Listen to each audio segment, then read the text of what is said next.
Balitang boxing tayo. Jason Mama lalaban kontra sa dating world champion ng flyweight at kampo ni Melvin Jerusalem. Todo ingat sa South Africa. Panoorin sa video na ito.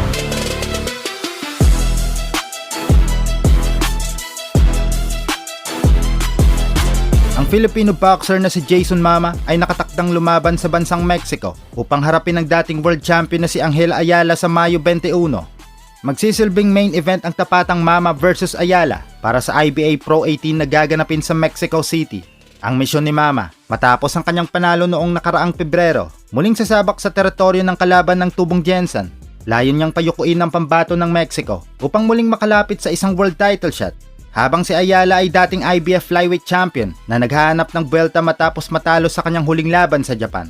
Kilala siya sa kanyang technical na estilo at itatapat naman sa agresibong atake ni Mama. Nakatakda ang laban sa flyweight division at inaasahang magiging matindi ang 10-round matchup.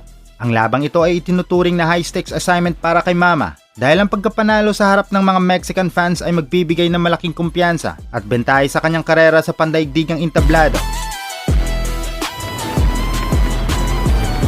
Narito ang ulat balita patungkol sa preparasyon ni Melvin Jerusalem para sa kanyang laban sa South Africa. Puspuso na ang preparasyon ng Filipino World Champion na si Melvin Jerusalem para sa kanyang nalalapit na pagdepensa ng titulong WBC 105 title laban sa pambato ng South Africa na si Kusi Siyakulwa sa darating na May 16, 2026. Maagang dumating sa Johannesburg si Jerusalem kasama ang kanyang head coach na si Michael Domingo upang masanay ang kanyang katawan sa mataas na altitude at malamig na panahon.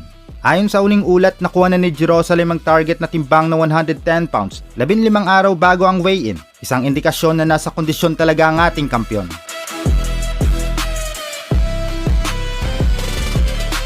Nag-iinsayo ngayon ang Pinoy Champ sa Hot Boxing Gym kung saan nakatutok si Coach Domingo sa pagperpekto ng kanilang game plan upang hindi na maulit ang dikit na laban nila ni Kusi noong nakaraang Oktubre sa Maynila.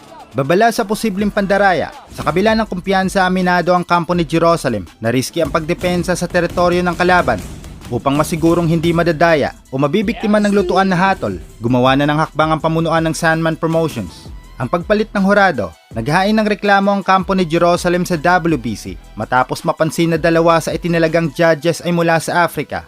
Dahil dito, pinalitan si John Shago ng Tanzania ni David Irving mula sa United Kingdom upang matiyak ang patas na iskoran. Ang panel ng hurado ay sina David Irving ng United Kingdom, Tabus Pampol ng South Africa at Gerald Tumeldan ng Pilipinas. Bantay sarado ng WBC President ang matchup. Inaasahang darating mismo si WBC President Mauricio Sulaiman sa ringside upang personal na saksihan at tiyakin ang integridad ng laban. Bukod sa laban sa lona, nagdadala rin ang kupunan ng sariling supply ng pagkain upang masiguro ang kaligtasan at kalusugan ni Jerusalem. Lalo na't may mga ulat ng mga boksingero sa ibang bansa na di umano'y nalalason o napapersang matalo bago ang laban. Pero determinado si Jerusalem na mabitbit pa uwi ang sinturon sa Pilipinas upang ituloy ang pangarap na makaharap si Oscar Collazo para sa isang unification bout sa hinarap.